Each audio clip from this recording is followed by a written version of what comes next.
there are only two things you ever say about someone, and that's they're a great person or they're a great player. Hi everybody, welcome to episode 10, double digits, of That's a Wrap What's Next, the performing arts podcast to help artists feel slightly more sane.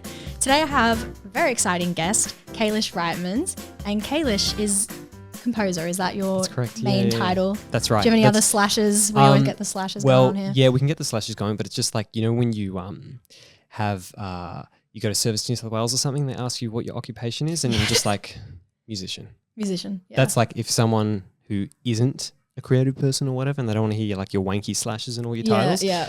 I just go with musician. People go, oh, okay, you earn no money. Cool. The end. Great. It was really nice talking to you. Yeah. No. And so, composer, musician, singer, arranger, producer. Love it. Etc. Like what everyone does, you know. And if you were here 2 episodes ago with Demi Louise, I was gonna say the wrong thing. They are engaged. We are. Demi is my beautiful fiance. They are amazing co-partners in their creative, or quite a few of their creative endeavors. Not all of them, but a lot. Like everything when it comes to your support, you know, your partner is your rock. So any idea that I've ever had is probably not just my own. It's like partially hers. Conjoined. Awesome. I love that. Yeah. Credit where credit's due, you know. We'll get more into having a creative/life partner and what that means at some point in this episode. But to start off with, could you give us your super speedy, or take your time, rundown of some of the stuff you've worked on? Yeah, we'll start there. Yeah. So coming out of school, I didn't know what the hell I wanted to do, but I knew I wanted to do something with music because I was a classical piano player from 13 onwards. So that was the moment my fingers touched the keys, that was it. I knew I had to do that. But people are like, that's not a real job. You can't do anything with that. And my parents said to me, no, you have to do music because you love it and you will figure it out. So I studied composition and music production because I like to write music, and I thought, I guess that's something that I could do with it. But all I knew was how to play the piano and how to improvise on the piano. There was nothing else beyond that. So I went to uni, went to the Australian Institute of Music, did the degree for 3 years, and discovered that I probably want to write music for films. Love it. Because that seems really exciting. You can have every genre of music. It's not limited to one particular style. And you can do whatever the fuck you want. You can sit in a studio, play a guitar with a violin bow, and no one's going to judge you. In fact, they're going to say, that was the greatest thing I've ever heard. And you're going to be like, thank you. Who played it? Me. You know what I mean? Yeah. So that's where it started. I then got the opportunity to do some sound design and composition for theatre. So I worked with the Australian Theatre for Young People, and that was through kind of a scholarship that I won. Cool. And that sort of started on that path for a little while. But really it was just the opportunity to try and write music because the opportunities are hard to come by, and anything you can do creatively is good. People think that like, oh, I've got to do that one thing that I want to set out to do. So I'm only going to write music for films, but like, good luck. There's only been a couple of them. Do you know what I mean? Yeah. Like, that's the glamorous stuff that people go, oh my God, you're so busy. You're doing so many amazing things. Look at your resume or whatever. And you're like, yeah. That's what I do every single day, you know, but not really. Yeah. You just want to write music. So working for theatre. And then after that, sort of at the same time is when I got to score my first film, which was really, really amazing, doing a documentary film. And then I was also learning the craft. So I was doing a lot of short films, student films kind of stuff, as everyone does at the beginning. And you look back and you go, wow, what I wrote was shit. But like at the time you're thinking, I'm the greatest person ever. Look what I'm doing. 100%. It's amazing. But you're obviously learning a lot. And then gigging. So I have a duo with my partner Demi, and we perform at weddings, we perform at functions, events, and we play jazz and pop music essentially. So that is where I started. Then my piano playing sort of ended up to doing some touring, which was also a lot of fun. And basically those things are sort of the all-encompassing big things that you want to talk about. But in between there, I've arranged music for some shows. I've produced music for a musical, a whole bunch of other things like that. What musical? So I got to work on last year with one of our friends, a musical called Yellow Rock, which is it was an original musical that I produced the music for over probably a year or two on and off, and we did a whole workshop process and everything like that. But it's just like, that's one of the things that you do. So a lot of people, I think, don't always talk about the glamorous things that you get to do, and everyone pretends like they post on Insta about the cool project that you did, or it could be it's not even just creatively, that cool holiday that you went on or whatever, and you're living the great life, and people come up to you and say, wow, you look like you've really got it together. And at moments you do, and then the next day not really, and you do the projects that no one wants to hear about, or just a 9-to-5 job, and there's nothing wrong with that too. It's really, really, really important. It's necessary. So yes, great. Love it. Lots to talk about with all of that experience in your life so far. I'm going to start with the fun one, because then we're going to go to, well, I guess it's still fun, but like the deeper stuff. But we'll start with a nice, light, heartwarming moment of what is your most favorite music-related project you've ever done, and why? Yeah, I would say my favorite is probably the most recent one that I've done. So it was a documentary film called Diving into the Darkness, which was just premiered earlier this year. So exciting. Very exciting, very exciting. Now, the reason is because it was probably the hardest, longest, most complex film that I've had the opportunity to work on, which is why it was also the most fun. Right. It was where I did the most experimentation, playing with cool instruments, making my own sort of shit up. And I was listening to like one track. I went on your website and just a bit of a stalk, obsessed. I want to listen to like everything. I didn't have time, but keep telling me how good I am. Even the first track. Oh, it was so nice. I wanted to add it to Spotify, but you don't have it on Spotify. Well, will it hopefully? Please. Yeah, soundtrack album at some point in time. Yeah, which would be really, really wonderful. But so due to the length, so it's a full feature length film, 90 minutes long, and there's about 75 minutes of music in it. So takes a long fucking time. Yeah, big commitment. It's a big commitment, and you get stressed. And I mean, just to like summarize everything, for the final music delivery, come crunch time, the director, who is one of my, he's the longest standing friend I've had. We became friends when we were 4 years old. So it's 22 years of friendship, which is pretty cool, which is also a really, really, really beautiful story. But we did basically kind of like an all-nighter type thing where we're going through every single cue together in the film. Every single piece of music, listen to it one by one, checking it off. Is that all good? Yep. No, Kailesh, what the fuck were you thinking? That was really dumb. Change that. That sounds like shit. Oh, sorry. Okay, I'll change it now. But and so it sort of culminated when we started like in the morning, and we went all the way till like 4 a.m. or something, like 5 a.m. the next day, like just before the sun's coming up. Wow. So you get to see the wee hours of the morning. Yep. And then he had to wake up like 2 hours later and head off and everything. Yeah. So that draws you closer together. Yeah, that would. Oh my gosh. Yeah. Wow. Love it. That's so good. And it's so good it's your most recent one. So hopefully it keeps just building up from there. Yeah, I mean, that would be, that's the goal, obviously. But just like with anything, I think any career, doesn't matter that it's just creative. You can do something that you're really, really proud of. And then you think, great. But then it's like, what now? Mm-hmm. What do you do? Like, it's just done. You will get future opportunities potentially, but you have to then try and leverage yourself, or maybe nothing happens.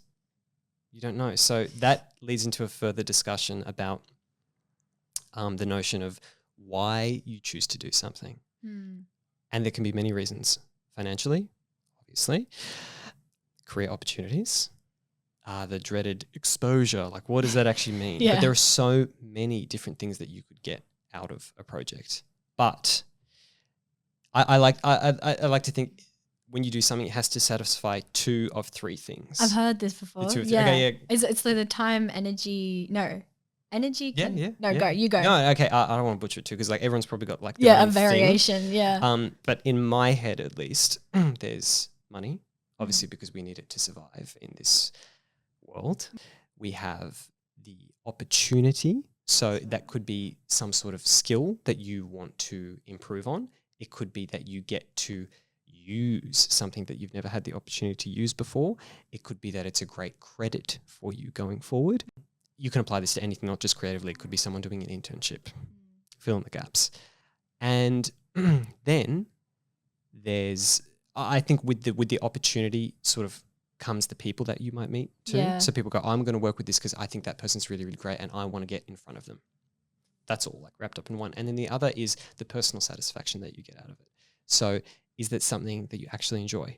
My example, is it music that I actually would enjoy to write? Yeah, right. Now, obviously people go, well, if you're getting paid really well and it's in front of people that you love, you get future opportunities. Doesn't that satisfy everything? Well, definitely satisfies two of three. So you'd be pretty happy. But imagine you were doing something that you hated for a couple of months. Yeah. Even if you're getting paid a lot, everyone has their limit. So Yeah. the three at one time is like the unicorn. And if you get that, I mean, thank the heavens, that's amazing. But if you get 2 of 3, you're doing really, really, really well. Oh, so that's such a good way to look at it. Yeah. Such good for balance and decision making when you have to decide between projects. Definitely. And this is different for everyone. So for you, it's going to be different. For me, it's going to be different. For me, 3 years ago, it's going to be different. In 2 or 3 years from now, I would probably look back at a decision I make now and think, why the fuck did I do that? But at the time, it was probably really valuable. Yeah.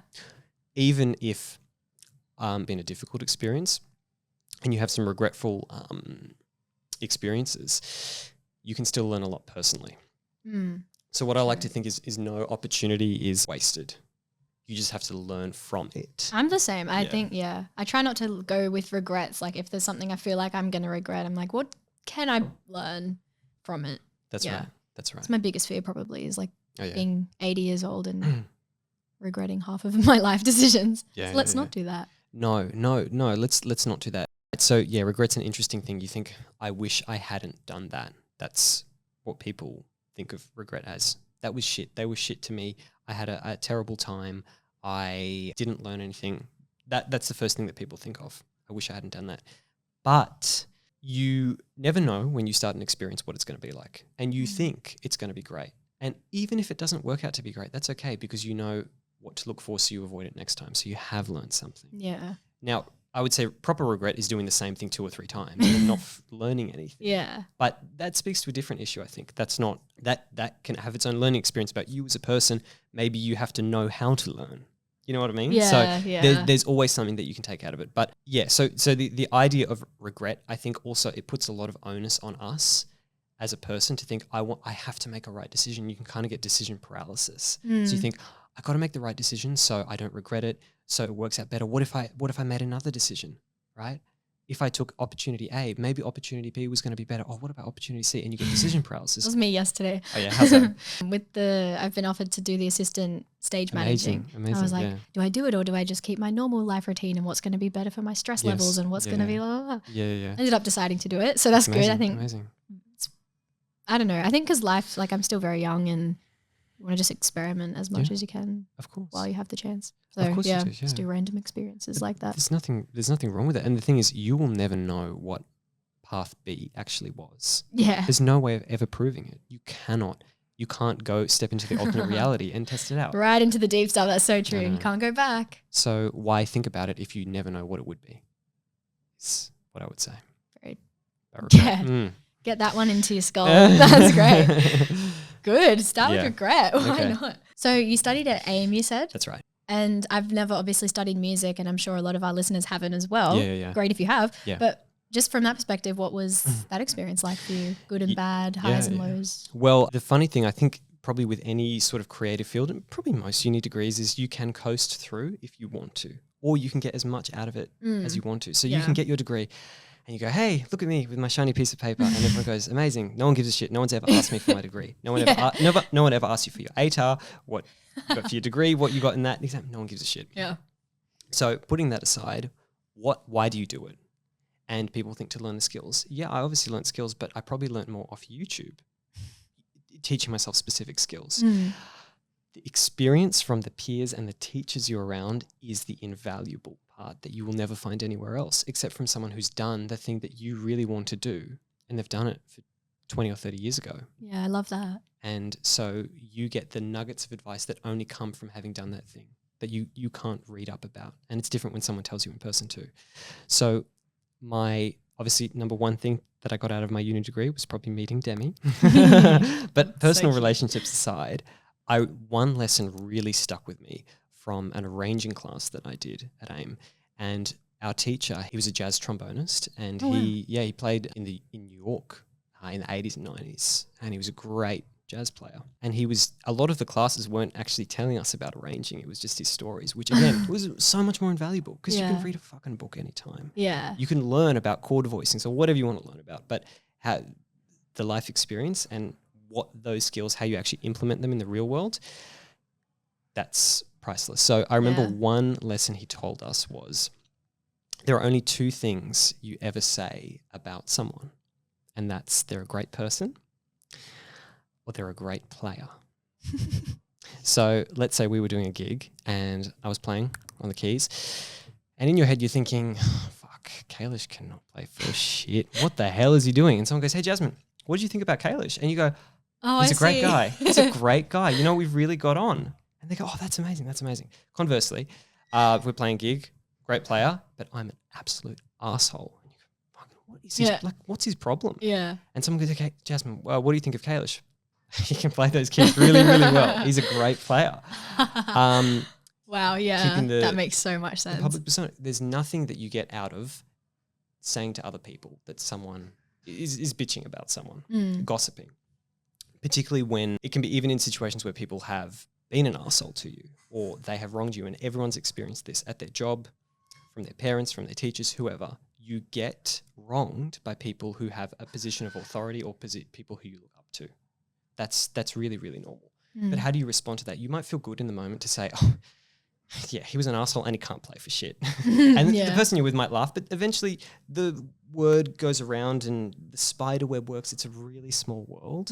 And you gain 3 seconds of Relief adulation, or- relief, Yeah. a sense of vengeance, and then you cost yourself a lot of potential opportunity for really nothing. So to be cordial and to always remain in a, I guess, positive mindset and truly trying not to be disingenuous with people and think, yeah, okay, maybe I was an asshole, but maybe there's a reason why, or not that it really matters. It does. You had that interaction. We don't have to be best friends. Yeah. Or if I'm a terrible player, maybe we can be best friends, Yeah. and we just don't have to work on that particular project together. Yeah. Right. That is particularly pertinent for situations where people, yeah, like I said, they might have actually been an arsehole to you. Even in that situation, you keep it straight. You hold your tongue. You know what I mean? There are other situations though where I think a lot of people try to be disingenuous when it's unnecessary. So the worst thing I've probably experienced is when you're in a room of people, you can be working together. Again, this could be your workplace, this could be your social setting or creatively. And maybe someone isn't quite nailing the thing that they thought they would. They're not quite performing their role. Yeah. Maybe someone's worn an outfit that you don't like. It could be anything. Yeah. And they walk in and you say to them, oh, Kailesh, you look so good. Oh, you did a great job. You're amazing. I walk out of the room to go to the bathroom and you turn around to someone else and Yeah. go, fuck. What the hell? Oh, like Regina George. Yeah, literally. Yeah. And then they walk back and you go, oh my God, you're amazing. That's just being disingenuous. And this comes, I think, to the idea of subjectivity in what we do.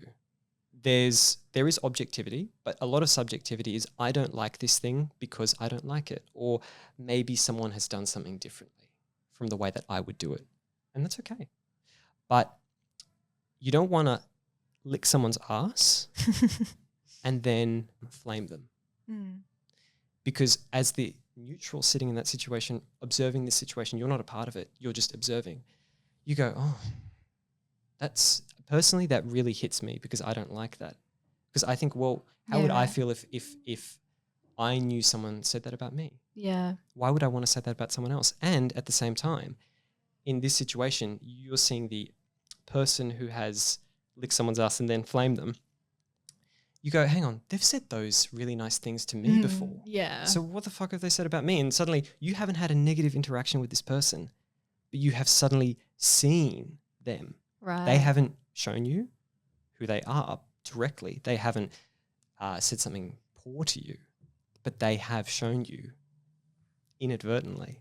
This is crazy. Yeah. Crazy. Yeah. You know what I mean? Yeah. So I've experienced that many, many times. And, this has nothing to do with the field that we're in. It just comes down to dealing with people. And that is kind of the field we're in. And that's the field It's we're in. all Well, that. that's the Yeah. other side of that. Yeah. That's the field we're in. And really, I think it's actually just empathy at the end of the day. So there's always going to be situations where you're with someone who maybe they're not quite nailing it. I've been that person. We all have. There's all going to be a time where we fuck up. Everyone's fucked up. What do you get from sugarcoating that, going, you're amazing? If someone's messed up, they know they've messed up. It's very easy, instead of saying, Kailesh, you're the best thing since sliced bread. Well done. I know I fucked up. Yeah, That's it doesn't okay. help you to get No. false positive feedback. If Doesn't. that, yeah, That's right. So instead, there's so many situations where you could go, you know what? Why don't we come back to that later? Why don't we move on to something else? Why don't I help you do that thing? If we're in the recording studio, for instance, and maybe I'm struggling with something and suddenly I'm getting nervous, I'm getting in my head, oh, we'll come back to that later. Maybe I can play it with you. There's you can extrapolate and think of a solution, but it comes down to trying to actually help that person, and at the end of the day, trying to be a good person yourself. And because I think we have to remember too, we like to get very important in our own heads. We think that, the project I'm doing right now is so important. It's the most important thing. We're not saving lives. We're not doctors, you know? We're making a film and that's great and everything, and there's money invested, et cetera, but at the end of the day, it is a piece of art. Yeah. And it's okay. And it will hopefully affect people and be important in people's lives. Yeah, all that sort of stuff. But it's not that deep. It's not that deep, you know? Yeah. Being a good person is more important. I love that very much. I think it's crazy how simple that is, and it's something you learn even in primary school. Like if you don't have anything nice to say, don't say anything at all. Yeah. But it's just crazy how easy it is to forget that. And I think everyone at some stage of life has been guilty of it as well. Like definitely. saying, and And I think you also have to know the level of someone close enough that you can tell a bad story about someone versus someone further out in your circle. Right, but even just that reading the room. Absolutely. Well, that summarizes all of this. But even in confiding in your confidant, even the person that you innately trust. So for me, obviously my fiance. At the same time, I wouldn't want to still be disingenuous, because being disingenuous behind closed doors is still being disingenuous, and I truly do believe it does catch up to you at some point. Right. Because you develop that habit. It becomes habituation to actually say one thing, then turn around and be completely different. And eventually you'll say it to someone you didn't mean to. And then you're like, oh, sorry, I didn't mean it. But you did. You just didn't mean for them to hear it. Mm-hmm. And honestly, there's really no worse feeling in the world than thinking you knew someone until you didn't. And regardless of whether they're actually like that or not, you very rarely get the opportunity to rectify that. Once people have formed an opinion about you, it's hard enough to form relationships. That's the greatest way to destroy one. Do you know what I mean? Wow, yeah. So, and that's not to put a negative spin on something, that's just speaking from personal experience. But what I've observed in others, what I try to do myself, because at the end of the day, you just try to remember something bigger. There's something bigger here, and that's just being a good person. If you can't be a good person, what's the fucking point? Right? Yeah. What's the point of making this art? Yeah. It's weird to see someone be disingenuous or whatnot, be cruel, and then go out and perform their art, which is they're meant to draw upon positive things, to create beautiful art. They want to move people. But if you're tainted by these sorts of qualities, I don't think it works inside. You know? Yeah. That's, revelation upon revelation I think it's a very like adolescent way of life of, the constant gossip and like that stream, especially like high school. And I think it does take a while to kind of grow out of that. And I even think I've seen people like yourself, or I don't even know examples, just random people that are so very like, I can tell that, you're aware of like trying to keep a positive space and all that sort of thing. Sometimes I even look up to that and what's the mindset behind it? Like obviously it makes sense to be positive. Yeah. So that was like the best explanation even for me to really understand the good and bad, like all the good of that. Yeah. No, that's great. Life changing. Look, and honestly, like I would have contradicted myself, and there's been obviously times where I haven't done that. And speaking of regrets, that's something I regret and try to learn from and not do again. And it's funny, it's amazing. Even speaking with all of this, it's amazing how far an apology can even go. A sincere one. Because we do make mistakes. It's totally normal. And I'm going to make many more mistakes in the future, personally and professionally. Yeah. But how can you recover from that? How can you make up to it? And how much do you mean it? And that is probably the one thing that patches over a lot of these things. But again, if you truly don't feel that sense of empathy, sense of genuineness, a fake apology just makes this worse. You know what I mean? It just digs a hole deeper. Digs So and that's one thing you can't fake. You can't fake honesty and trying to be genuine. Wow. Yeah. I know. No, thank you for being so open with that kind of thing. Like that's very important, I feel. Yeah. Well, I think it's something that people don't talk about No, enough too, this is the you first know? conversation I think I've had about that. Yeah. Yeah, wow. So I'm about to Fuck, record okay, my go first on, single go on. on Oh, what? Thursday. Are you serious? Yeah, I'm serious. What's it called? Like, I don't even have a name have for you it. written it? I have to still do the bridge, but I've got like everything else. What the hell? Okay, Well, yeah, I'm recording it go with on. my friend Flynn, who's also been on this Okay, podcast. okay. He's going to help me. He's down in Wollongong, and he's recorded a whole album for himself and like many songs. Wow. I'm hoping that because my genre is a bit different, so I'm hoping Okay. that can work. But we're just going to give it a go and have a recording day Wow, with this song. okay. Worst case, it's not perfect, and I Okay, just use okay. that as a practice. We'll see. Like, I'm not sure, but he seems great. Like, he knows what he's doing. Can I hear So some demos. you can at hear all? some Can I? demos. Okay, That's okay, terrifying, but okay. yes, you can. Okay. I Amazing. was recording demos the other day, but Jasmine, that's yeah. terrific. And so I was going to ask you, So because this is my first time, like Yes, really yes. going in to actually record something that I Yes. actually want to put out into the world. I've done stuff for myself just Yes. for practice, but yeah, can you give Okay. some of your recording tips to me? Awesome. So And it'll be like in his yeah. room. Sorry, it's like he's got his Absolutely. own home setup. What do you mean? He doesn't have a multi-million-dollar studio? I wish. That's. I think that's like overseas. In Yeah, his, yeah, you yeah. know, He's just penthouse apartment. I get it. I get Yeah. it. Well, on that topic, I don't want to be I'm going to use this term that Demi has actually coined. It's called being a Godfather boy. I did see this. I did. Check out our Insta for a full explanation of it. Essentially just being someone who likes to get very into the technical base of something, losing point of the focus, the idea of what you're doing. Mm-hmm. So you get this in every industry. You get it in film, cameras and all that sort of stuff, lighting. You get it in music, gear. Oh, you got to use this microphone. You got to use that recording technique. This is incorrect. That's correct. Does it sound good? So just remove all of the like, oh, I've done this wrong or I've done this right. When you record it and you play it back, does it sound good? That's it. Like no one listens back to a song or an album and goes, you know what, I could really just tell that they were using the wrong type of mic. I could just tell. I could honestly just tell. The space was wrong. The space was wrong. In fact, they really should have cut at 2,000 hertz. That was just ridiculous. So no one does that, right? Yeah. Or if people do, they Very need help. rare person. They need help. If they're doing that, do you know what I mean? They need help. It loses the point. So best advice, so it's in a bedroom? I presume, or like some room in a house. Amazing. Yeah. Does he have any sort of like treatment in there, little panels or anything like that? I think he has some form of it. I don't know the details. I think, yeah. Awesome. His stuff sounds great, so I'm assuming there's fantastic. He's some got it stuff all there. sorted. Yeah, okay. yeah. Well, then your focus is obviously. So, is it just recording vocals? Well, I think piano and vocals. Even though I'm Are you worried gonna play about the piano. keys? Well, because it's just chords, but Like I want more acoustic layers. piano or like my keyboard. Yeah. But I'm worried about that. I haven't thought How about so? it. Because I don't think my keyboard playing's like it's good for me to write the music. Yep. I don't think it's good for the performance level of Cool. keyboard playing. You know, I had a couple lessons from you maybe We did. many years ago, but Yeah. don't think, I don't know. Okay. Yeah. No. Well, yeah. So we'll talk about just the audio side of things first. So obviously you can record in audio or you can record in MIDI. So you can plug your keyboard into your computer and all the little MIDI notes that pop up in Logic, and you can use a virtual instrument to provide the sounds. Yeah. Right. So and what that means is you can play in, and you're using your keyboard as essentially what's called a controller. So it's not the sounds coming out of the keyboard. It's just inputting the data. Yeah. So then you can change that. So you don't have to worry about your performance too much. Okay, because I do MIDI a lot, Oh, great, but great. I still worry that it's just not. I don't know, maybe because I'm not a piano player first up, so I just don't know what sounds good versus what is It's just in noticeably the terrible. context Do you know of the what I mean? song, though. Yeah. If like, is it just piano vocals? Is that what you're worried about? Yeah, like that's the base, and then I'm hoping him and I can like kind of add virtual things. Yeah. Okay, gotcha. It's the first thing about recording. Don't worry if it doesn't sound good on its own.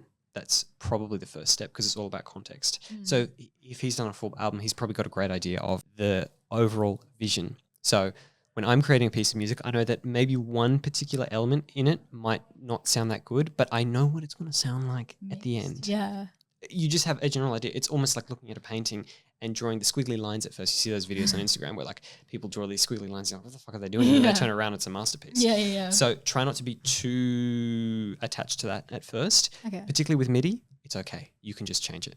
You can just literally drag every note. Yeah, right. Yeah. It's totally fine. I do it all the time. Everyone does it. You record one hand at a time. Record to a click is that's the first thing. Record to a click.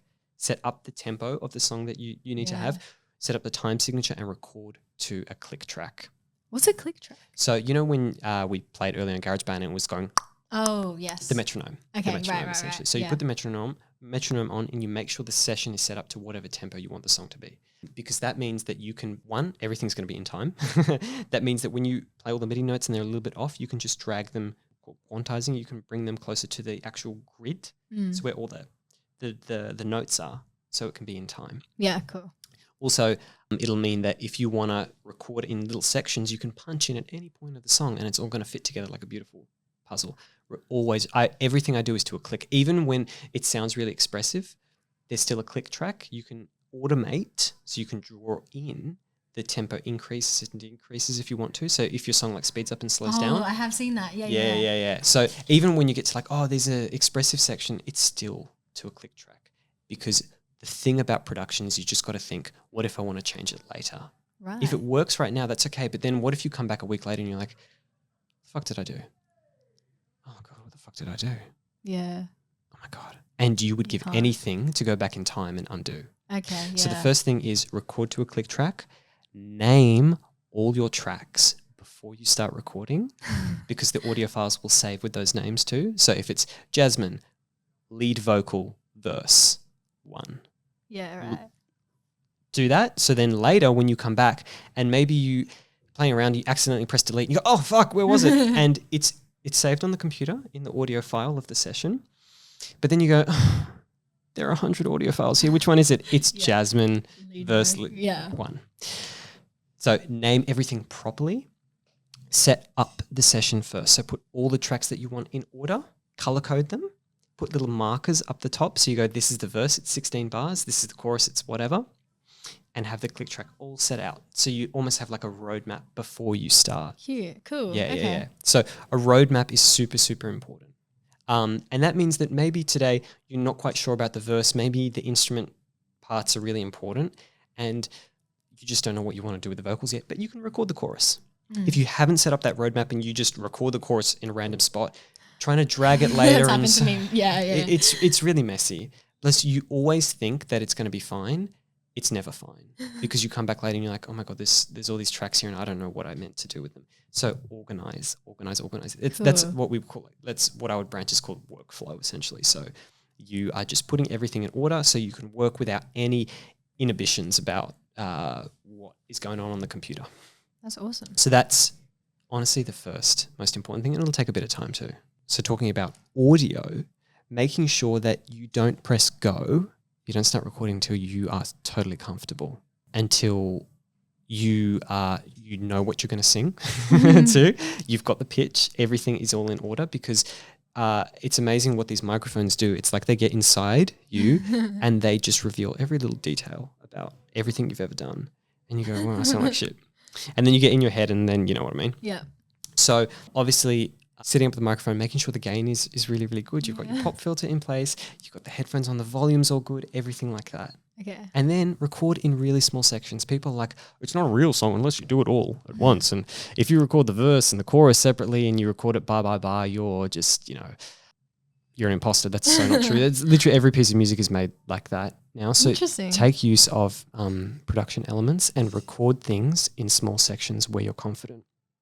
So I actually find it pretty useful to sometimes start with the chorus if that's the way your brain works. And sometimes just 4 bars. Record it, have your little, before all of this, put down a little piano guide track.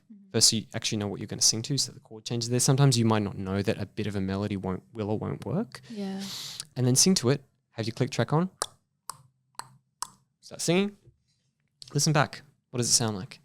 The worst thing you can do is also judge yourself. Oh, that was shit. Yeah. No, do it again. And you can perfect and you actually realize that it doesn't make a difference. The amount of times I've seen myself and particularly other people who aren't maybe producers themselves, they're musicians first, and they go, I know that performance wasn't good. But sometimes it doesn't actually matter. Because there's a lot of things which, like we're talking about all the elements that make a song, your vocal performance is one of them. But there might actually be some part of the vocal performance which actually sounds good.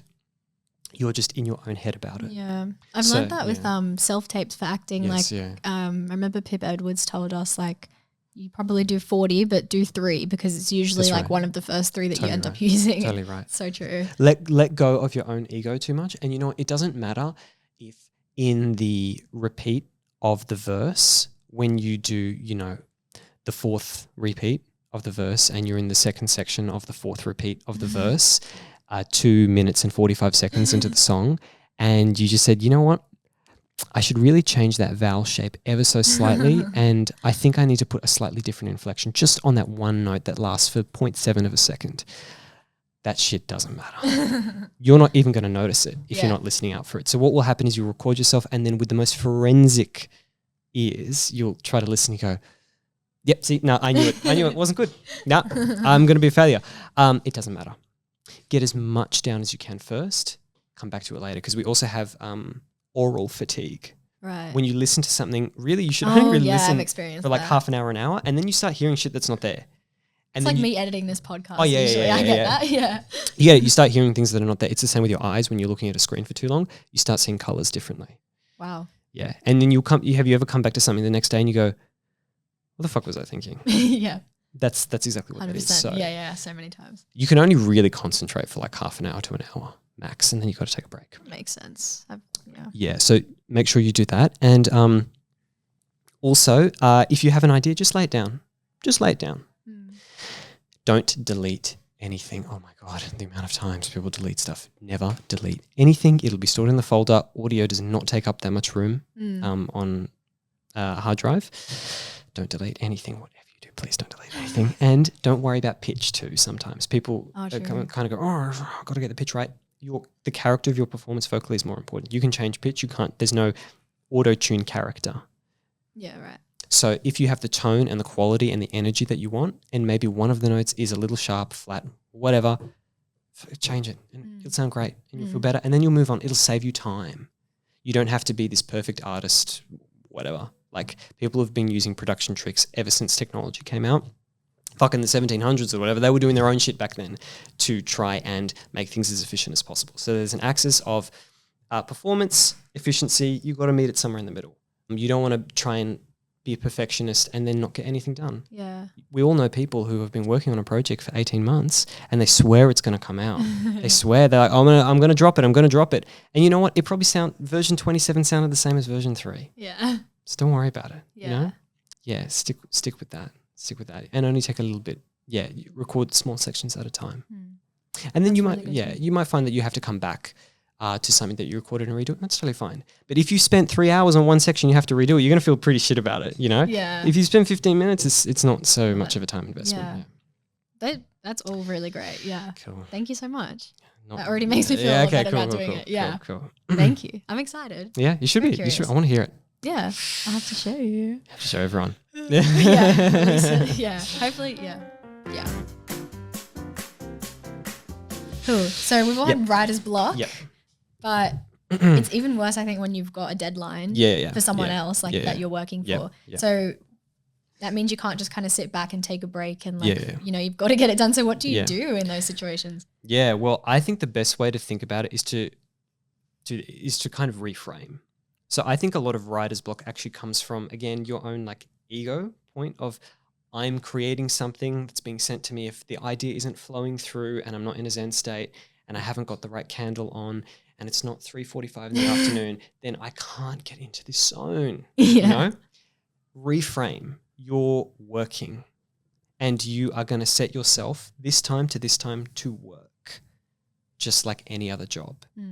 And because that is a big part of what we do too. Yes, it's creative and it's beautiful and all that sort of shit. But at the end of the time, you still have to do the work. And that's most of what we do. Most of it is the nitty gritty. You're sitting on your computer and you're figuring out how to edit this part of the podcast, and we're figuring out how the fuck this like audio interface works and everything like that. That's most of what you do. Yeah. And then the 10% is the beautiful inspiration. And when you see people go on podcasts and talk about how they channel and all that sort of stuff, and people go, oh my God, that's what they do. You know, like that's just part of it. But really, you got to do your work. So reframe it as that in your head. Whatever schedule works for you. Maybe if you've got another job and maybe you have from 6 o'clock in the evening till 9, let's just say. You have 3 hours, and what you're going to do is you are going to do 30 seconds of your song and you're going to export it at 9 o'clock. Whatever you have done, you're going to export it. I like this. It's amazing how quickly that writer's block goes away when you have to do it. This is what I've done with my song. I'm like, you're recording it on Thursday, so that bridge has to be there. You have like, to fucking do it. Yeah. It's like if you've got your job to go to, you got to fucking be there. Do you know what I mean? Yeah. You will do it. And you know what the funny thing is? That thing that would have otherwise taken you 2 weeks, when you do it in 3 hours, sometimes it's the same. Sometimes it's actually better. Yeah. It's actually better, but you have to set that deadline for yourself. Obviously, when deadlines are imposed on you, man, there's nothing that motivates you like a deadline. They call it the panic monster, right? So you have 6 months to do something, cruising along, and then when it almost gets just too late, too late, the panic monster strikes, and you wake up with anxiety. Oh yeah. And you go, and you kicked into gear, and there's no writer's block then. So I'm not sure about the human psychology behind it, why this works. Yeah, the whole procrastinating. There's probably an evolutionary element to it as to why we actually kick into gear, but you have to just create that situation for yourself. So sometimes for some people, just imposing a deadline, you still go, oh, whatever, if I miss it, whatever. There can be something where if you involve other people, so if you say to someone, I'm going to send you my song at X time and date. Yeah. Before you've started, and if they keep you accountable, maybe if it's someone who's not even a close friend, maybe if it's someone, a mentor, and you're like, hey, can I send you this? You're like, yep, cool. You don't want to disappoint them. So that is that's a bit more hardcore, but that is another motivating factor too. It depends on every single person. But I think that whole writer's block thing, look, when anyone's been under the pump, do they have writer's block? I personally haven't experienced that because you just fucking do it. Yeah. You know? Yeah. And you know what? And then it also gets you realizing too, you're like, that me trying to be in this creative zen zone, the initial idea, yes, I do believe it's like given to you. You just source it, but that's a very fleeting moment. The 99% is doing the work. I think, and doing the work, you tend to get into like the flow state anyway. Totally, 100%. Yeah, you're so right, because it's such a buzzword that you just hear all the time. How to avoid burnout, how to avoid writer's block, blah, blah, blah. When you say it like that, I can't think of a time where I haven't met the deadline. Totally. You push it. And, you know, obviously there are limits to it. You don't want to go too hard because then, your work does suffer. But you will naturally find and know your limit roughly. And pushing your limit isn't really a bad thing either. But setting hard, defined outlines is so important. And again, it removes the ego aspect to it, because the whole like, oh, I'm writer's blocked. To personally, I just think some days you feel good, some days you feel bad. Some days you feel like exercising, some days you don't. Some days you want to eat like shit, and others times you want to be healthy and eat an acai bowl or fucking whatever. You know what I mean? Yeah. So I don't really see it as any different to that, because I think if you do, it starts getting into very sort of ethereal grounds of all this other stuff. You just bring it down to, I'm just doing the work. Yeah. The idea might come to you at 3 a.m. in the morning, it might come to you at a normal time. You can't force the idea, but once you have the idea, and you clearly have an idea for your song already. Yeah. So all the ideas there. Now it's about implementation, but implementation, execution is the difference. Everyone has an idea. But how many people actually bring it to life? That's the difference. Yeah. And I like what you were saying, like you're going to export it no matter what, because it just means that you can allow yourself to do like a shit job sometimes. If that's all that's coming out, at least you're doing it. And that's totally right. Yeah. Totally right. And then you realize as you're, editing and you're throwing a color grade on, it doesn't really matter if one of that little thing in the corner is just slightly off. If you're doing the mix, I didn't cut that frequency by 0.5 decibels. It actually doesn't matter. It don't matter. It doesn't matter. Everyone's going to listen to your song on their iPhone anyway, on TikTok, and it's compressed to fuck, and they're going to listen to it on minimum volume because we'll all have brain rot and all this. It's just a mix of everything. So when you think of it like that, and you know your stuff's going to go out into the world and just be part of everything else out there, it kind of reduces the importance of what you're doing. Yeah. Oh, this is a very important thing that I'm doing. I'm changing the world. Yeah. Man, there's 200,000 songs released every day on Spotify. Every day. Yours, and a lot of those are crap, but you know what? Maybe yours is too. Maybe mine is too. Who cares? I don't know. It doesn't matter. You just do your thing. Yeah. So you got to remove this all-important stuff from it. This is a momentous thing. This is so important. It's not. It doesn't matter. Yeah. It's important to you, but that's it. And that's all that matters. It's okay. Do you know what I mean? Yeah, I love that. Just do the work. Love it. Cool. Yeah. We've got time for one more topic. We touched on it at the start and sort of throughout, but what's it like having Demi as a partner to co-create things with? I spoke to her a little bit about this too, but I'd like to hear your side of it. kind of having someone always there to bounce ideas off of, and you know, just what's that experience like? I would say it's a privilege, really. You know, it's honestly like it's a serious privilege. We all need people to bounce our ideas off or work with. Yeah, very true. We all need support. Like no one is I'm very deeply insecure. Everyone has imposter syndrome. It's very, very normal. Yeah. And how do you overcome that? You speak to someone you trust. That can be your parents, it could be your best friend, it can be your partner, you know. But when it is your partner, it's pretty special when they do the same thing too. Yeah. So I'm very, very fortunate that I'm in a relationship with someone who sees the world in the same way that I do. We have the same values and we do the same thing. So we have each other's best interests. You only ever want to get someone's advice when they have your best interest. You don't want to have someone who's going to lick your ass. You don't want to have someone who's going to be disingenuous. Going back to those points earlier. But again, you don't want to have someone who just imparts their subjectivity. So a really important thing to realize is that there's a difference between objectivity and subjectivity. Subjectivity is, I like this because it's a dark color. It's nice. I like that part of the song because it sounds pretty. How do you determine the objectivity of what you're doing? If we're talking about music, for instance, how is one piece of music objectively better than the other? Yeah. There are certain elements which would make a song popular, but some songs don't do that. So you need someone to objectively, again, how can you do that? You can say, look, if your song is 6 minutes long and it's rambling and you're trying to produce a pop hit, is that going to work? Probably not. If you have, you know, a kazoo solo in the middle. No, that's not going to work. It's pretty obvious. But the rest is very, very grey area. So when you're getting advice from someone, and again, this is very fortunate that I have my partner that I can do this with, my fiancé, is we can honestly say, I like this because, but I know that's a subjective opinion. I like this because it's a subjective opinion. What do you think? Okay, I agree, disagree. Okay, but what about the meat? What about the meat? Like, what is the objectivity of this song? Is it actually ticking our goals?